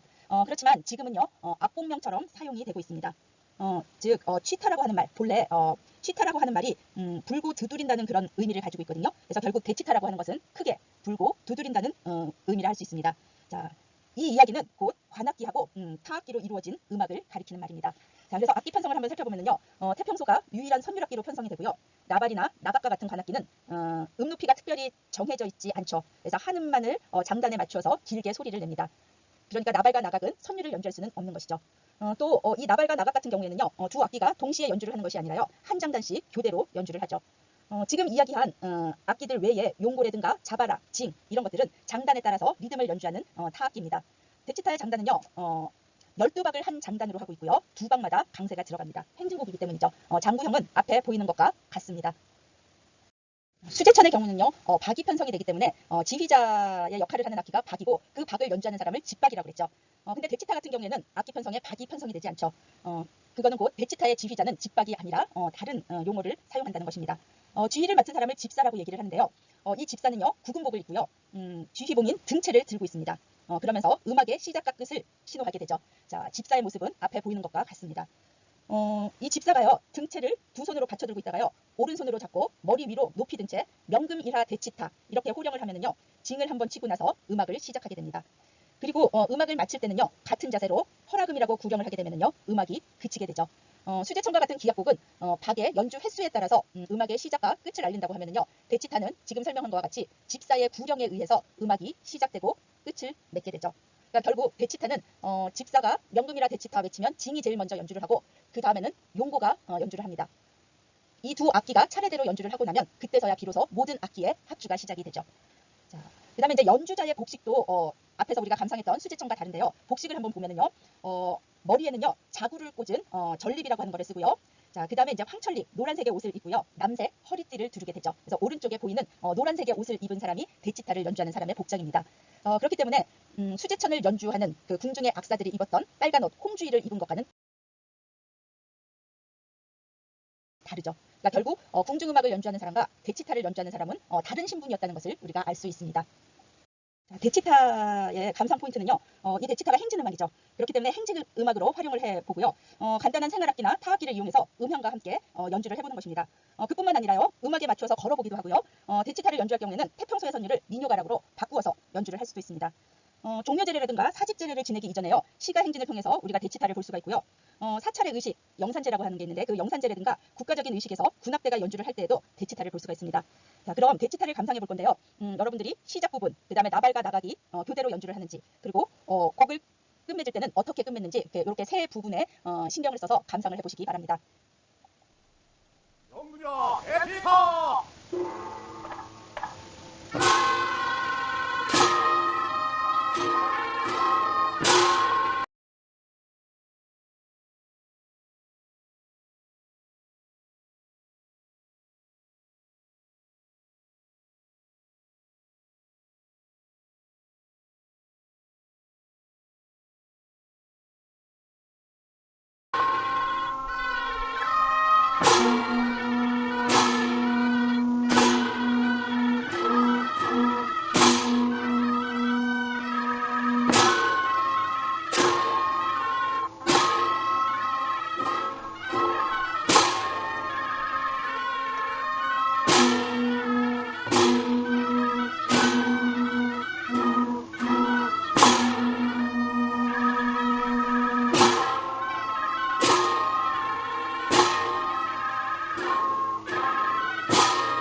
안녕하세요. 12주차 5월 22일 수업을 시작하겠습니다. 시작하기에 앞서서요, 건강상의 이유로 갑자기 대면 수업에서 온라인 수업으로 변경하게 돼서 미안합니다. 우리가 저번 시간에는 기악곡의 연주 형태를 비롯해서요, 교과서 내의 감상곡 중에서 궁중음악 그리고 민간의 풍류음악에 대해서 그 특징들을 살펴보았죠. 오늘 이 시간에는 저번 시간에 이어서요, 기악곡 중에서 전문 음악인들의 기악곡인 산조하고 신하이, 자, 여기서 이야기하는 전문 음악인들의 그 음악이라는 거, 전문 예술인들의 음악이라고 할 수 있죠. 이것은 첫 번째 시간에 설명한 바와 같이 예술음악을 뜻합니다. 그리고 이 예술음악의 가장 주된 목적은 감상이라고 했죠. 또 예술음악뿐만 아니라요. 또 민간음악 중에서는 선율은 아니지만 여러분들이 잘 알고 있는 리듬으로만 이루어져 있는 농악, 그리고 농악에서부터 발생한 사물놀이, 그리고 두 번째 시간은 성악곡에 대해서 알아볼 것인데요.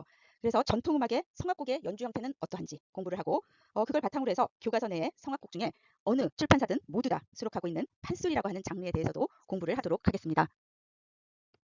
농악이라고 하는 것은요. 여러분들이 다 알고 있는 것과 같이 꽹가리, 징, 장구, 북 이런 타악기를 연주하면서요. 행진을 하기도 하고 의식을 치르기도 하고요. 지금 보이는 이 사진과 같이 때로는 진법놀이를 구사를 하죠. 이것들 외에도 농사를 짓는 과정을 흉내내기도 하고요. 판노름을 벌이기도 하는 민속음악을 의미합니다. 그래서 연행 목적이라든가 전승 지역에 따라서요. 두레나 매구, 풍물, 풍장, 굿, 궁고 이렇게 등등 다양한 명칭으로 불려집니다. 이 농악을 연주하는 농악대의 편성을 살펴보면요. 꽹가리나 징, 그 다음에 장구, 북 이 네 가지를 일컬어서 우리가 사물이라고 얘기를 하죠. 그래서 이 사물과 그 다음에 나발, 그 다음에 일명 날라리나 새납으로 불려지는 태평소, 그 다음에 소고와 같은 악기하고요. 또 대포수레든가 스님, 아니면 각시 등과 같은 잡새, 그리고 농기나 연기와 같은 깃발로 이루어집니다. 이 중에서요, 깃발하고 소고, 그 다음에 잡새, 은 이제 직접 악기를 연주하지는 않죠. 그래서 이제 소고라든가 잡색 이런 사람들은 담당하는 사람들을 뒤치배라고 얘기를 하고요. 악기를 연주하는 사람들, 그다음에 그 사람들은 앞치배라고 하는 용어를 사용하게 됩니다. 그래서 결국 앞치배라고 하는 사람들은 주로 연주를 담당하게 되고요. 뒤치배에 해당하는 사람들은 춤이라든가 제담과 같은 연극적인 놀이를 연출을 하게 되죠. 자, 지금 이야기한 이러한 그 농악 혹은 농악대의 편성은요, 기능이라든가 지역에 따라서 다르게 나타나게 됩니다. 그래서 농악의 종류를 한번 살펴보면요. 이 농악의 종류는 연행의 목적이라든가 방법에 따라서요. 앞에 적혀져 있는 것과 같이 축원농악, 그다음에 노장농악, 걸림농악, 그다음 뭐 연예농악 이렇게 네 가지로 이제 분류를 할 수가 있습니다. 축원농악이라고 하는 것은요. 마을의 공동제사와 관련해서요. 마을의 안녕과 평안을 기원하는 목적으로 행하는 것입니다. 그래서 흔히 마당밟기나 지신밟기로 불려지죠. 노장농악이라고 하는 것은요. 주로 농사활동 속에서 노동의 고달픔을 잊고요. 일의 능률을 도모하기 위해서 하는 농악을 말합니다. 흔히 두레농악이라고 부르죠. 그 다음에 세 번째 걸림농악이라고 하는 거. 이것은요. 마을의 공공기금이라든가 절의 중수기금을 마련하기 위해서 농악대를 조직을 해요. 그래서 이 농악대들이 마을을 돌아다니면서 그러니까 자기 마을이 될 수도 있고요. 다른 지역의 마을일 수도 있습니다. 그래서 여러 마을들을 돌아다니면서 연주하는 농악을 이야기를 하죠. 그래서 이 걸림농악 같은 경우에는 농악을 연주하게 되면 거기에 해당하는 쌀이라든가 돈을 걷어서 오게 됩니다. 마지막에 연예농악이라고 하는 거. 이것은 예술적인 연기를 바탕으로 삼는 전문적인 농악으로고요. 농악이죠. 그러니까 보여주기 위한 농악. 그러니까 관객을 앞에다 놓고 연주하는 농악을 의미합니다. 그래서 남사당패 농악이 여기에 속한다고 할 수 있습니다. 네 가지 종류의 농악 중에서요. 연예농악에 해당하는 판굿을 감상해 보도록 하겠습니다.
그다음 사물놀이라고 하는 거.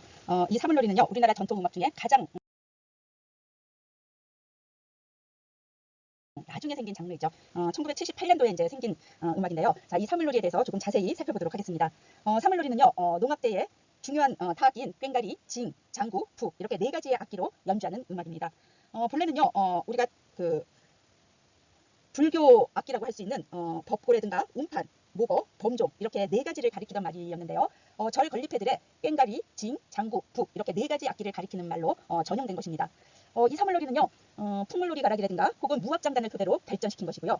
지금과 같이 앉은 반, 앉아서 연주하는 형태의 실내 풍물 연주를 가리키게 된 것은요. 아까 이야기한 것과 같이 1978년도 2월 22일 김덕수, 김용배, 그 다음에 최태현, 이종대 이렇게 네 사람이 서울 공간사랑에서 열린 전통음악의 밤에서요. 웃다리 풍물 가락을 네 가지의 악기로 연주한 것이 효시입니다. 웃다리 풍물이라고 하는 것은 경기 지방의 농악을 가리키는 것이죠. 자, 그렇기 때문에 이 사물놀이의 악곡명들을 우리가 살펴보면요, 뭐 호남 우도농악이라든가 웃다리 풍문이라든가 영남농악이라든가 삼도농악, 삼도농악은 호남, 경기, 영남, 즉 경상도의 농악 세 군데를 모두 합한 것을 의미합니다. 자, 그래서 사물놀이의 악곡명들은 조금 전에 이야기한 것과 같이 뭐 각 지역의 그 농악 그 이름을 따가지고 붙게 된 것이죠. 오늘은 이 중에서요 가장 많이 연주를 하는 영남가락을 감상해 보도록 하겠습니다.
지금까지 설명한 풍물놀이하고 사물놀이를 비교를 하면은요, 앞에 보이는 표와 같습니다. 먼저 악기 편성을 비교해 보면은요, 풍물놀이의 경우는 사물이라고 일컫는 꽹가리, 징, 장구, 북 이렇게 네 가지 이외에요, 태평소라든가 나발, 뭐 소고와 같은 것이 더 편성이 되고요. 악기를 연주하는 사람 외에도 잡색도 있고요. 그다음에 농기나 연기와 같은 깃발도 함께 편성이 됩니다. 그리고 악기를 연주하는 앞치배라든가 뒷치배 외에서도 동네 사람들이 함께 참여를 하게 되죠. 이에 비해서 사물놀이 같은 경우에는요, 꽹가리, 징, 장구, 북 이렇게 사물 네 가지 악기만 편성이 되죠. 그리고 풍물놀이의 연주 형태는요, 공연 장소가 판, 즉 마당이라든가 길가 같은 야외이기 때문에요, 선반으로 연주를 하고요. 그러니까 서서 연주를 하죠.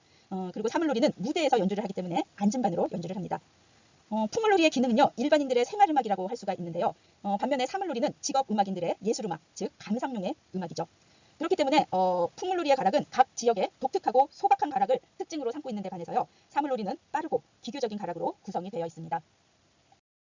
다음으로요, 민간에서 전문 음악인들이 연주한 산조와 신화위에 대해서 간단하게 설명을 하고 감상을 해보죠. 자, 산조라고 하는 음악은요, 악기의 특성을 최대한 살리고요, 연주자의 음악성과 기교를 마음껏 발휘할 수 있도록 짠 기악 독주곡입니다.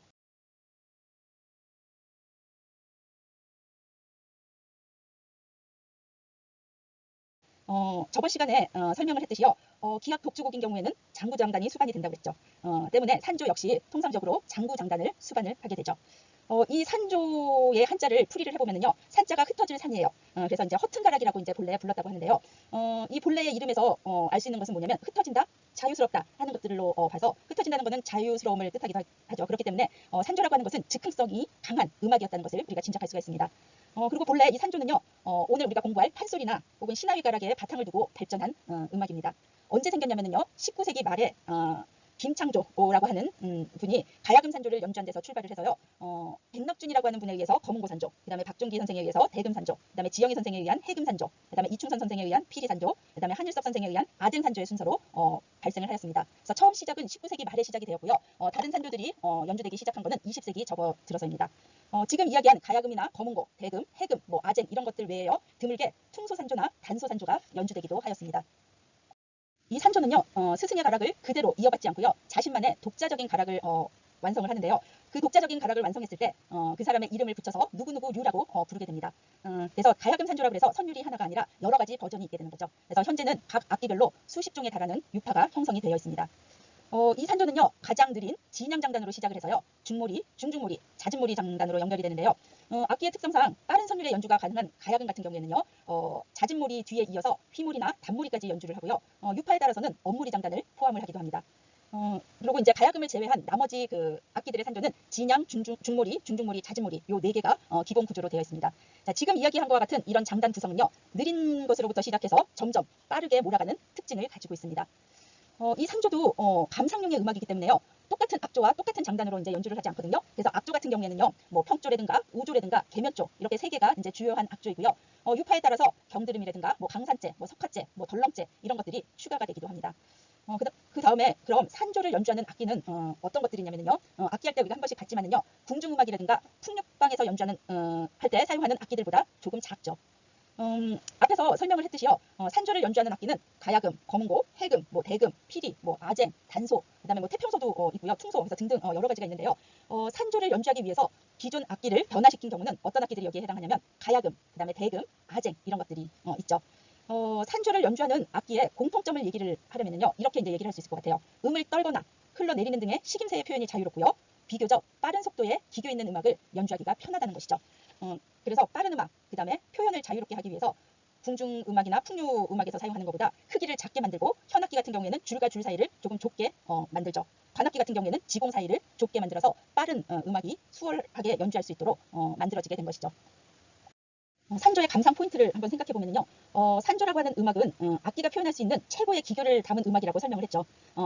그래서요, 악기별 산조 감상을 통해서요, 한국 음악의 아름다움을 느끼게 할 수가 있고요. 그 다음에 악기의 특성, 그리고 그 느낌을 분명히 인지하도록 지도를 해야 합니다. 그리고 장단이라든가 박을 짚어가면서 속도의 변화를 느낄 수 있게 해줘야 하고요. 그 다음에 판소리와 같이 추임새를 넣어보기도 합니다. 또 악기별 음색을 구별할 수 있도록 지도를 해야 하고요. 여러 악기의 산조 중에서요, 가장 먼저 발생한 가야금 산조의 일부를 감상해 보겠습니다.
이제부터는 수업 시작할 때 이야기했듯이요. 전통음악의 여러 성악곡 관련 장르들 중에서 교과서에 비중을 많이 차지하고 있는 것이 판소리라고 그랬죠.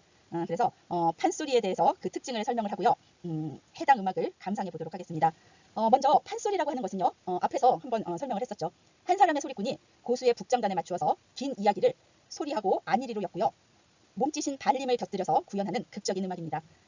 이 판소리라고 하는 말은요. 여러 가지로 풀이를 할 수가 있는데요. 먼저 판과 소리가 합쳐진 복합 명사로 풀이를 할 수가 있습니다. 즉 판이라고 하는 것은요. 소리가 연행되는 공간을 의미를 하고요. 이 공간은 소리꾼과 청중이 함께 자리를 해서 연창자는 자신의 소리를 감상의 대상으로 제공을 하고요. 청중은 소리꾼과 고수의 연주를 감상하는 장소이죠. 즉 판소리의 판은 소리가 연행되는 장소를 의미를 하는 것이고요. 소리는 노래를 의미를 하는데요. 자, 이 판이라고 하는 거는요. 조금 전에 연행되는 장소라고 이야기를 했죠.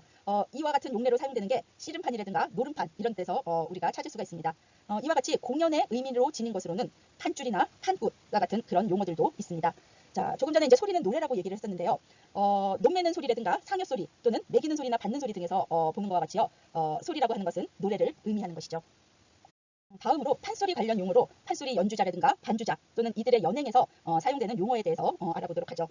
판소리를 부르는 성악가를 예전에는 소리깡대 또는 소리꾼이라고 했었는데요. 요즘에는 소리 명창이라고 부르고요. 직접 호칭을 할 때는요. 누구 명창 등으로 부릅니다. 그리고 판소리 연주에서 북 연주자를 고수라고 하죠. 그리고 직접 지칭을 할 때는요. 소리 명창 부르는 거와 마찬가지로 누구 명고라고 부르죠. 판소리 연주자가 부르는 노래를 우리가 소리라고 하는데요. 소리는 소리꾼이 고수의 장단에 맞추어서 아까 이야기를 한 바와 같이 극적이거나 서정적인 사설을요. 적절한 악조하고 장단에 얹어서 노래로 표현하는 것을 가리킵니다. 반면에 극적인 상황의 전개를 설명하거나요. 인물의 심정 등을 말하듯이 표현하는 것은 안일이라고 하는데요. 이 안일이는 풍경을 말로 묘사하기도 하지만요. 우스꽝스러운 재담을 엮어서 표현하는 경우도 있습니다. 안일이는 말하듯이 표현하는 것이지만요. 일상적인 대화체의 억양은 아니에요. 그래서 독특한 안일이투의 말씨를 구사를 하고요. 이때 고수는 장단은 치지 않고 소리꾼의 안일이에 응대만 하는 것이 일반적입니다. 또 판소리에는요. 소리하고 안일이의 중간쯤에 해당하는 창조라고 하는 것이 있는데요. 이것은요. 소리처럼 높이가 비교적 뚜렷한 선율에 얹어서 노래처럼 표현은 하지만요. 규칙적인 장단은 수반하지 않아요. 그러니까 결국 자유로운 리듬으로 노래를 하는 것을 의미하죠. 이때 고수는 장단을 치지 않고요. 어절 끝에서 북소리를 올려줄 뿐입니다. 자, 지금 설명한 것과 같이 반은 창, 반은 노래. 그러니까는 노래로 보기도 애매하고 그 다음에 말로 안일이로 보기도 약간 애매한 이런 것을 창조라고 하는데요. 이거는 서양 오페라의 그러니까 레치타티브에 비교될 수가 있습니다. 자, 지금 설명한 것들 외에 소리꾼이 몸짓으로 표현하는 동작이라든가 연기를 발림이라고 하는데요. 이 발림을 너름새 또는 사체라고 하는 용어로 표현을 하기도 합니다. 다음은 판소리에서 굉장히 중요한 연주자죠. 고수. 이 고수의 역할을 살펴보면요. 명창의 소리에 맞추어서 장단을 연주하죠. 그리고 추임새로 흥을 불어 넣어주기도 합니다. 이 고수의 추임새는요. 소리꾼의 소리에 흥을 돋우는 구실 이외에도요. 음악적으로 소리의 공간을 메워주는 역할을 하기도 하고요. 장단의 리듬을 보완하는 역할을 하기도 하죠. 아니면은 상황 전개에 따른 음향 효과를 표현하는 역할을 수행하기도 합니다. 그뿐만 아니라 고수는 소리꾼의 상대역이 되어서요. 극적 전개를 돕는 역할까지 담당하기도 하죠. 자, 지금 설명한 것과 같이 고수의 역할은 판소리에서 매우 중요하다고 할 수가 있거든요. 지금 이야기한 것과 같이 고수의 역할과 판소리에서의 중요성을 강조해서 예로부터 일고수 이명창이라고 하였습니다. 다음은 판소리의 음악적인 면을 살펴보도록 하겠습니다. 판소리의 대표적인 장단은 모두 7가지입니다. 진양조, 중모리, 중중모리, 잦은모리, 휘모리, 엄모리, 어중모리인데요. 지금 이야기한 이 7개의 장단 외에 세부적으로 빠르기에 따라서 장단을 세분하기도 합니다. 이 장단들을 한 번에 알기에는 그 장단의 종류라든가 내용이 약간 어렵게 느껴질 수가 있을 거예요. 용어는 앞에서 산조의 장단과 동일하게 이제 사용을 하고 있죠. 이 많은 종류의 장단들이 그 이름을 알고 그 장단들의 그 이름을 알고 장단의 형태를 알아야만 사실 판소리의 장단을 짚을 수 있는 것은 아닙니다. 그러니까 처음 판소리를 감상할 때는 이 장단들을 다 몇 분의 몇 박자, 그 다음에 강세는 어디에 들어가고 이런 것들을 알기보다는요. 처음 그 판소리를 알아가는 과정에서는요. 소리의 흐름을 장단으로 짚어갈 정도만 되어도 사실 감상에 큰 도움을 받을 수가 있는데요. 그러니까 여러분들이 그 학교에서 판소리 감상을 할 때 진양조는 학생들한테 몇 박자, 장구형은 어떻게 돼? 처음부터 이런 것들을 알려주기보다는요. 조금 전에 설명한 것과 같이 그냥 소리의 흐름으로 그냥 짚어가는 정도만 돼도 감상하는 데 큰 무리는 없습니다. 그래서 지금 이야기한 방법으로 감상을 시작을 하고요. 몇 번 거듭될수록 아니면은 고학년으로 올라갈수록 장단에 대한 장구점을 이해시켜주는 것도 좋을 것입니다. 우선 우리나라의 장단이 대부분 세 박자로 이루어져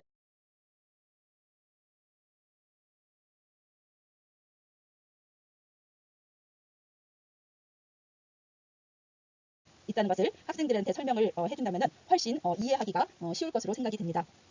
그러니까 판소리 대목들에 따라서요, 그 대목들이 불려지는 빠르기가 있겠죠. 그 빠르기에 맞춰서요, 하나, 둘, 셋 이렇게 이제 숫자를 헤아리면서 듣게 되면은 장단을 짚을 수 있게 되는데요. 예를 들어서 느린 속도의 장단의 대목이라면 하나, 둘, 셋 이렇게 이제 헤아리고요. 그리고 빠른 속도의 장단이라 그러면 하나, 둘, 셋, 둘, 둘, 셋 이렇게 이제 헤아리면은 기본적으로 장단을 짚어볼 수는 있게 됩니다. 조금 전에 설명한 그러한 방법으로 처음 이제 감상을 시작한 후에는요, 조금 익숙해지면은 각 장단을 이제 구체적으로 알아야 되겠죠. 그래서 지금부터 그 각 장단에 대해서 구체적으로 한번 살펴볼 것입니다. 처음 진양이라고 하는 거, 혹은 진양조라고도 하는데요. 이 장단은 판소리 장단 가운데서 가장 느린 속도로 연주되는 장단이에요. 그렇기 때문에 사설의 내용이 한가하고 유장한 대목에 주로 쓰이게 되고요. 장구점은 앞에 표기된 것과 같습니다. 이 진양의 대표적인 대목으로는요, 춘향가에서 적성가라든가 긴 사랑가, 그리고 심청가의 범피중류, 추월만정 이런 것 등이 있습니다. 진양 장단 중에서는요, 심청가 중에 범피중류를 감상해 보겠습니다. 범피중류는요, 심청이 배를 타고 인당수로 가는 여정을 그리고 있는 소리 대목입니다. 그때야 심청이나 세상사를 가지고 동서남북 지향없이 만경창파 높이 떠서 영원히 천하는 수요 독한 깨고 행선을 하는디 범디 중루 넌지 떠나간다 망망은 당해 이며 당은 운결이라. 다음 중무리는요, 보통 빠르기의 장단입니다. 장구점은 앞에 보이는 것과 같습니다. 조금 전에 설명을 했듯이 보통 빠르기의 장단이죠. 그렇기 때문에 서정적인 대목이라든가 상황을 평탄하게 서술하는 대목에 주로 사용이 됩니다. 이 중무리 장단으로 유명한 대목으로는요, 춘향가의 쑥대머리라든가 옥중상봉, 그리고 흥보가의 가난타령, 그 다음에 심청가 중에서 선인 따라가는 대목 등이 대표적이라고 할 수가 있죠. 중중무리. 이 중중무리는요, 중무리와 같은 장단 구조로 되어 있으면서요, 빠르기만 조금 빨라진 것입니다. 그래서 판소리에서 흥겹게 춤을 추는 장면이라든가 활발하게 걷는 장면에 주로 사용이 되고요. 지금 이야기한 것과는 굉장히 반대적으로 통곡하는 장면 등에서 사용을 하기도 합니다.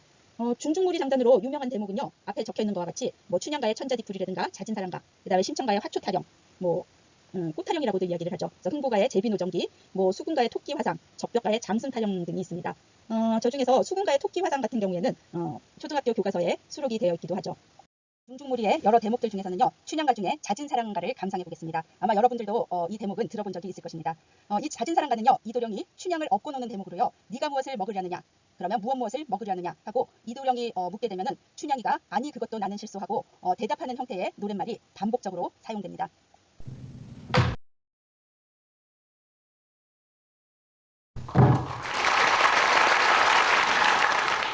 그때야 춘향과 들으니 광안루에서 우연의 중매가 되어 하루가 고 이틀이 가고 5, 6일이 넘어가니 나이 어린 사람들이 부끄러움을 훨씬 멀리 하고 정말 담뿍 들어 하루만 서로 사랑가는 모이는디 이리 오너라 헛고놀이야 이리 오너라 헛고놀이야 사랑 사랑 사랑 내 사랑이야 사랑 사랑 사랑 내 사랑이야 이리 내 사랑이로다 내 눈의 사랑아 네가 무엇을 먹으려느냐 네가 무엇을 먹으려느냐 둥글둥글 수박 국뽕 깃대떨이고 강릉 백청을 달리 부어신랑 발라버리고 붉은 저 묵국도 반간 진숙으로 먹으려느냐 아니 그것도 나는 실수 그러면 무엇을 먹으려느냐 네가 무엇을 먹으려느냐 강동 지루여리 빼가지 감참에 먹으려느냐 아니 그것도 나는 실수 포도를 주랴 앵도를 주랴 주령 사탕 해와다를 주랴 내 사랑아 지금 털털 개살구 작은 미도 영산한데 먹으려느냐 저리 가거라 뒤태를 보자 이리 오너라 앞태를 보자 아장아장 걸어라 걷는 태를 보자. 그 다음에 잦은무리는요, 좀 빠르게 진행되는 장단으로요, 두 개로 구분을 할 수가 있는데요. 잦은무리 내에서도 조금 느리게 연주하는 늦은 잦은무리하고 빠르게 연주하는 잦은 잦은무리로 구분을 할 수가 있는데요. 늦은 잦은무리 같은 경우에는 판소리에서 어떤 일을 길게 설명하거나 나열하는 대목에 많이 쓰이고요. 잦은 잦은무리 같은 경우에는 극적이고 긴박한 대목에서 자주 사용이 됩니다. 이 잦은무리 장단으로 유명한 대목으로는요, 춘향가의 뭐 신년맞이라든가 어사출도, 그 다음에 심청가의 중에서 인담수 바람 부는데, 그 다음에 적벽가의 적벽강을 불지르거나 자룡이 활 쏘는 대목 이런 데를 들 수가 있습니다. 그 다음 휘무리, 이 휘무리는 매우 빠른 장단으로요, 판소리에서 극적인 상황이 매우 분주하게 벌어지는 대목에서 쓰이게 되는데요. 어떤 대목들이냐면요. 춘향가에서 춘향이 끌어내리는 대목이라든가 심청가에서 심청이 물에 빠지는 대목, 아니면 흥보가에서 돈과 쌀을 털어내는 그런 대목들에서 휘몰이 장단이 사용이 되죠.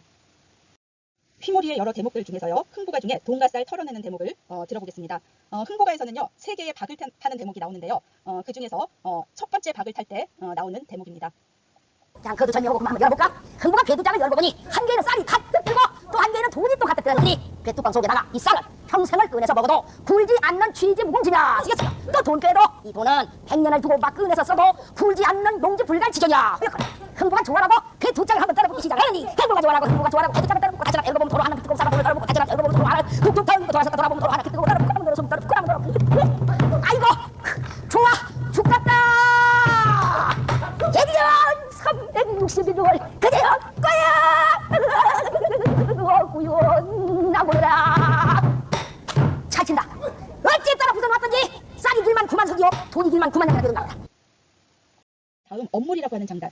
이 엄몰이는요. 절름거리는 박자로요. 판소리의 다른 장단의 경우는 박이 일정한 느낌을 주지만은요. 이 엄몰이는 박이 길고 짧아서 절름거리는 느낌을 주게 됩니다. 그렇기 때문에요. 판소리에서 범상한 인물의 등장이라든가 거동 아니면은 신비스러운 장면의 묘사 등에 주로 사용이 됩니다. 엄몰이 장단으로 유명한 대목으로는요.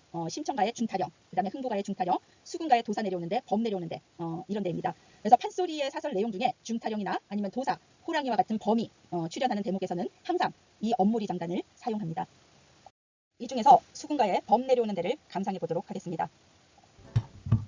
그때요 별주고 홍보를 하고 그곳에는 분명한 별주고 하고 저기 저 바둑점 뺏기고 얼숭얼숭한 것이 도생을 하뇨 허거 부른다는 것이 수로육로 수말리를 요 아래 턱으로 밀고 나오자니 아래 턱이 늘어져 뻣뻣하야 호자가 늘어져 호자가 되었다. 저기 저 조동이 덜그러고 얼숭얼숭한 것이 호생을 하뇨 호생을 허거 불러놓으니 첩첩산중 호랑이 세번말 듣기는 처음이다. 대본의 호랑이 봄 내려온다 본인 해려온다 종님 깊은 골로 한진생 내려온다 또의 허리를 흔들며 향기 쭉 찢어져 봄은 헐숭헐숭 꼬리 앉아앉듯 한마디 없고 전통 같은 헛다리며 동화 같은 뒷다리며 바깥 발톱으로 향뒷불이 한고리를 검동산 흙으로 자르르 지며 주홍이 쩍 버리고 잡합해가 훅뚝 써 호갱갱하는 소리 잔천이 뒤덮고 땅이 툭 터진 않듯 자라가 깜짝 놀래 목으로 치고 가만히 엎었을지. 자, 지금까지 진양부터 이제 엄몰이까지 판소리에 사용되는 장단을 간단하게 설명을 했는데요. 엄몰이 이전까지 즉 진양, 중몰이, 중중몰이, 자진몰이, 휘몰이 요 5개의 장단은요. 가장 느린 것부터 빠른 순서대로 되어 있습니다. 그러니까 산주에서 얘기했듯이 진양이 가장 느리고요. 그 다음에 진양보다 조금 빨라지면 중몰이, 중몰이보다 조금 빨라지면 중중몰이, 중중몰이보다 조금 빨라지면은 자진몰이, 자진몰이보다 빨라지면 휘몰이 이런 순입니다. 앞에서 7개의 장단 중에서 마지막에 이야기했던 어중몰이 장단은요. 보통 빠르기의 장단입니다. 주로 판소리의 뒤풀이 대목에 사용이 되죠. 자, 지금까지 이 설명한 판소리에 쓰이는 장단은요. 7가지죠. 그 중에서 느린 장단인 진양, 그 다음에 보통 빠르기의 중몰이, 조금 빠른 장단인 중중몰이, 빠른 장단인 자진몰이, 그리고 매우 빠른 장단인 휘몰이 이런 것 등은요. 극적인 상황, 즉 사설의 내용에 따라서 달리 사용이 됩니다. 자, 판소리는요. 진양, 중몰이, 중중몰이, 자진몰이, 휘몰이, 엄몰이와 같은 장단하고요. 우조, 계면조, 평조 등등의 조가 제각기 짝을 이루어서 판소리의 사설을 풀어내는 것인데요. 그 대목, 그 소리의 장면이 빼어날 뿐만 아니라요. 판소리 한 마당을 처음부터 끝까지 쭉 펼쳐놓고 들어보아도요. 어떻게 보면 어느 한 구석이 튀지 않고 기막힌 조화를 이루어낸다고 할 수가 있습니다. 판소리를 듣다 보면은요. 슬픈 느낌, 그 다음에 뭐 평화로운 느낌, 여유로운 느낌, 그 다음 뭐 억울함을 하소하연하는 느낌, 흥겨운 느낌, 이런 등등 변화 있게 진행되는 것을 사설을 통해서 우리가 알 수가 있는데요.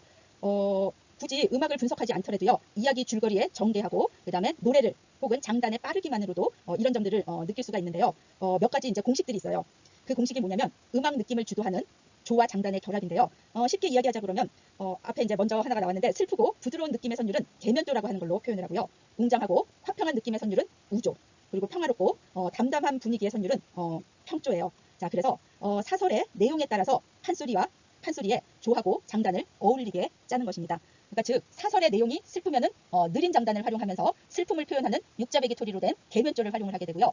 기쁘고 발랄한 내용의 사설이라 그러면은 대부분 빠른 장단을 활용하면서 뭐 평조와 같이 평화롭고 담담한 그런 분위기의 악조를 활용하는 것이죠. 그러니까 결국 판소리라고 하는 것은 사설이 이 무엇이냐에 따라서 악조도 선택이 되고 그 다음에 장단도 선택을 하게 됩니다. 그래서 악조와 장단 그것이 사설에 딱 맞아 떨어질 때 그것을 이면에 맞는다라고 하는 표현을 사용합니다. 판소리를 감상할 때요, 사설 없이 판소리를 감상을 하게 된다면요, 소리하고 사설, 그 다음에 명창의 음색 등이 어우러지는 전체적인 소리 숲을 보는 느낌이 들 것이고요. 또 사설을 제시해서 눈으로 사설을 읽으면서 소리에 몰입을 하다 보면은요, 소리의 세계에 그래도 사설 없이 듣는 것보다는 성큼 다가간다는 것을 느끼게 되죠. 특히 판소리에는요, 오랫동안 우리가 누려온 한자 문화의 영향으로 인해서요, 노랫말에 한자를 쓴 경우, 그리고 중국의 고사라든가 문학 작품을 인용한 내용들이 많기 때문에요, 현대의 청중들에게 어렵게 느껴지는 부분들이 많습니다. 또 우리말이라 할지라도요, 옛날 말이 많고요, 판소리는 여러 지역의 방언, 즉 사투리를 쓴 예가 많아서요, 뜻이 통하지 않을 때도 많아요. 그렇기 때문에 여러분들이 학교에서 판소리를 감상할 때에는 가사지가 있어야지 이해의 효율성을 높일 수가 있습니다.